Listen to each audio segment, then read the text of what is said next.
মানুষের হাসপাতালে রোগী কুকুর। এসএসকেএমে ডায়ালিসিস কাণ্ডের পুনরাবৃত্তি হলো এবার দক্ষিণ 24 পরগনায়।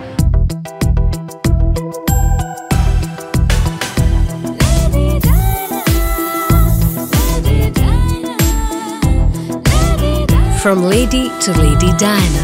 Monet Lady Diana Deals. যেখানে চিকিৎসার জন্য কুকুরকে নিয়ে যাওয়া হলো মানুষের হাসপাতালে। দক্ষিণ 24 পরগনার বিষ্ণুপুরে তৃণমূল নেতার কুকুরকে নিয়ে যাওয়া হলো মানুষের হাসপাতালে।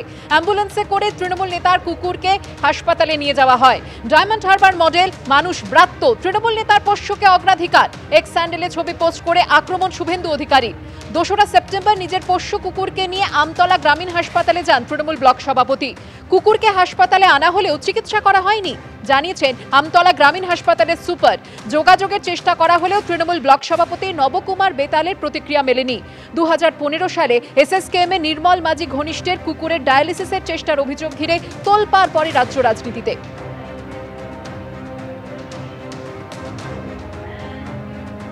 আমি নিজে প্রেজেন্ট ছিলাম ওখানটা। ওনার একটা ভুল বোঝাবুঝি হয়ে গেছিল, তাই কুকুরকে নিয়ে এসেছিল, কিন্তু এখানটা কোনো রকম ট্রিটমেন্ট করা হয়নি। যেখানটা আমাদের বিষ্ণুপুর 1-এ ভাষা ব্লকে, যেখানটা ভাষাতে ওখানটা একটা ভেটেরিনারি হসপিটাল আছে, ওখানটা পাঠিয়ে দেওয়া হয়েছে। আমাদের হসপিটালে আমাদের নিজস্ব অ্যাম্বুলেন্স নেই। আমাদের হসপিটালে গভর্নমেন্টের কোনো অ্যাম্বুলেন্স ব্যবহার করা হয়। প্রাইভেট অ্যাম্বুলেন্স তো সেটা আমরা বলতে পারবো। হবে মুখ্যমন্ত্রী মমতা বন্দ্যোপাধ্যায়ের রাজত্বে অভয়ের মৃত্যুতে যখন জুনিয়র ডাক্তাররা আজকে বিক্ষোভ দেখাচ্ছে, আন্দোলন করছে, তাদের ওপরে গরম দেখানো হচ্ছে যে কেন এরা বিনা চিকিৎসায় অনেক মানুষ মারা যাচ্ছে, পরিষেবা পাচ্ছে না। কিন্তু আমরা তো বেশ দেখতে পেলাম আজকে বিষ্ণুপুর এলাকায় নবকুমার বেতাল, বিষ্ণুপুর 2 নম্বর ব্লক সভাপতি, তার স্ত্রী জেলা পরিষদের কর্মাধ্যক্ষ সমাজশ্রী বেতাল, তার বাড়ির পোষা কুকুর আজকের আমতলা হাসপাতালে মানুষের ব্যবহৃত আজকে অ্যাম্বুলেন্সে করে নিয়ে যাচ্ছে। বিগত দিনে পিজি হাসপাতালেও ওরকম কোনো মন্ত্রী নেতার কুকুরের ডায়ালিসিস হয়েছিল। আর কত দেখতে হবে? কি প্রতিক্রিয়া দেব? হ্যাঁ, আপনারা তো সবই বুঝছেন। মানুষের অ্যাম্বুলেন্সে করে মানুষ নিয়ে যাওয়ার কথা, সেখানে যদি কেউ কুকুর নিয়ে যায়, এটা ঘোরতর অন্যায় এবং এই কাজকে আমি ঘৃণা করি। শিক্ষাগত যোগ্যতা যদি মানুষের না থাকে, সামাজিক জ্ঞান যদি না থাকে এবং মানুষের সেবা সম্পর্কে যদি কোনো ধারণা না থাকে, তাহলে তারা এরকম অপ্রয়োজনীয় কাজ তারা করতে পারে। 1 মাস কেটে গেছে। 14ই আগস্টের পর 14ই সেপ্টেম্বর আরজিকর মেডিকেলে দুষ্কৃতী তাণ্ডবের ঘটনায় এখনো অধরা দুষ্কৃতীরা। আর এই 1 মাস পর আবারও রাত দখলের ডাক দিয়েছেন জুনিয়র চিকিৎসকরা। স্বাস্থ্য ভবনের সামনে থেকে কি বলেছেন আন্দোলনের মুখ কিঞ্জল নন্দ, শোনাবো আপনাদের। পদত্যাগ সেইটি কিন্তু এখনো হয়নি এবং যে দুর্নীতি স্বাস্থ্য দপ্তরে চলছে এবং যার প্রকাশ আপনারা দেখতে পাচ্ছেন, এখনো বিভিন্ন দুর্নীতির খবর পাচ্ছেন, তার দায় নিয়ে ডিএমই, ডিএইচএস, প্রিন্সিপাল সেক্রেটারি সকলের পদত্যাগ দাবি করেছি। সেই 5 দফা দাবি নিয়ে আমরা কিন্তু এই স্বাস্থ্য ভবনের সামনে অবস্থান বিক্ষোভে রয়েছি। 14ই সেপ্টেম্বর অর্থাৎ রিক্লেম দ্য নাইট যেদিন হয়েছিল, তার ঠিক 1 মাস পর রিক্লেম দ্য নাইটের অনুসরণে আমরা আবার বলছি, এই 5 দফা দাবি দিয়ে গোটা রাজ্য, গোটা দেশ আপনারা মুড়ে ফেলুন।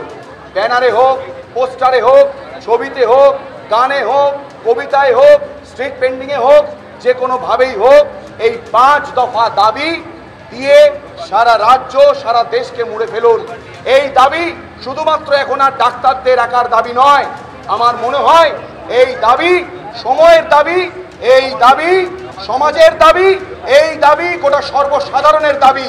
সেই দাবি নিয়ে আপনারা কাল রিক্লেম দ্য নাইট করুন, আবার reclaim the fight, reclaim for the justice. এই দুর্যোগপূর্ণ আবহাওয়া, তার মধ্যে কিন্তু তাদের আন্দোলন চলছে।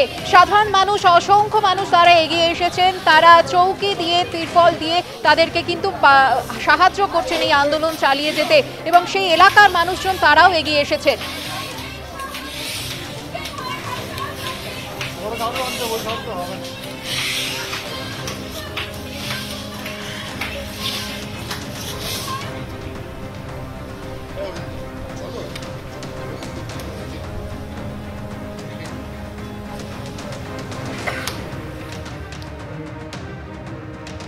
কেটে গেলেও 14ই সেপ্টেম্বর 1 মাস কেটেছে, কিন্তু তা সত্ত্বেও আর.জি. কর মেডিকেলে যে দুষ্কৃতী তাণ্ডব চলেছে সেই ঘটনায় পুলিশ একাধিক ব্যক্তিকে গ্রেফতার করেছে, কিন্তু যে নিহত চিকিৎসক তরুণী তাকে এইভাবে নৃশংসভাবে নির্যাতন করা হলো, ধর্ষণ করা হলো, খুন করা হলো, সেই ঘটনায় কিন্তু এখনো প্রকৃত দোষীদের পুলিশ গ্রেফতার করতে পারেনি। সিবিআই তদন্ত করছে, তা সত্ত্বেও বিচার মিলবে কবে, এই প্রশ্ন তুলছেন জুনিয়র চিকিৎসকরা এবং সেই দাবিতেই তাদের আন্দোলন চলছে।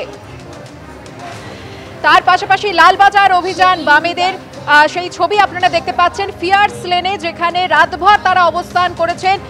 গতকাল তারা এই লালবাজার অভিযান করেন, কিন্তু তাদেরকে এগোতে দেওয়া হয়নি, ব্যারিকেড করে তাদেরকে আজকে দেওয়া হয়েছে ফিয়ার্স লেনে। ঠিক যেভাবে জুনিয়র চিকিৎসকদের লালবাজার অভিযানে আমরা দেখেছিলাম, ফিয়ার্স লেনে তাদেরকে আজকে দেওয়া হয়। বিবি গাঙ্গুলি স্ট্রিটে সারা রাত কাটিয়েছেন বাম কর্মী সমর্থকরা।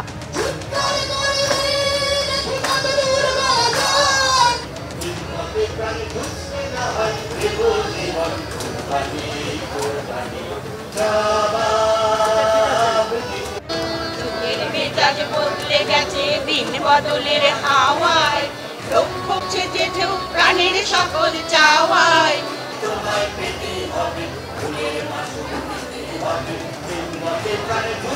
আর এই মুহূর্তে সরাসরি আপনাদের নিয়ে যাব ফিয়ার্স লেনে। আমাদের প্রতিনিধি উজ্জ্বল মুখোপাধ্যায় রয়েছেন আমাদের সঙ্গে। উজ্জ্বল, গতকাল তারা লালবাজার অভিযান করেন, কিন্তু লালবাজার পৌঁছানোর আগেই তাদেরকে ফিয়ার্স লেনে আটকে দেওয়া হয়েছে, ব্যারিকেড করে তাদেরকে আটকে দেওয়া হয়েছে। এরপর তারা আন্দোলন কোন পথে এগিয়ে নিয়ে যাবেন, কি বলছেন তারা? দেখো, সেটা হচ্ছে যে প্রথমেই তোমাকে ছবিটা দেখাই। মুষলধারে বৃষ্টি, গতকাল সারা রাত ধরে বৃষ্টি হয়েছে, আজকে সকালবেলাও বৃষ্টি হয়েছে। লালবাজারের বিভিন্ন এই রাস্তার উপরে বিভিন্ন জায়গায় রীতিমতন জল জমে রয়েছে এবং তার মধ্যে একটা মাত্র মাথার উপরে আচ্ছাদন। তার মধ্যেই কিন্তু এই অবস্থান বিক্ষোভ কর্মসূচি, বামেদের পক্ষ থেকে যে অবস্থান বিক্ষোভ কর্মসূচি তারা চালিয়ে যাচ্ছেন। তারা সিদ্ধান্ত নিয়েছেন যে 36 ঘন্টা তারা এখানে টানা অবস্থান বিক্ষোভ কর্মসূচি করবেন। কাল বিকেল 4টে থেকে এই অবস্থান বিক্ষোভ শুরু হয়েছে এবং সেই অর্থে ধরতে গেলে 18 ঘন্টায় পড়ল এই অবস্থান। আজকেও কিন্তু সারাদিন ধরে অবস্থান চলবে রাত পর্যন্ত এবং মূলত আজকে এই রাত্রিবেলা আমরা দেখেছি এখানে প্রচুর বামপন্থী কর্মী সমর্থকরা ছিলেন।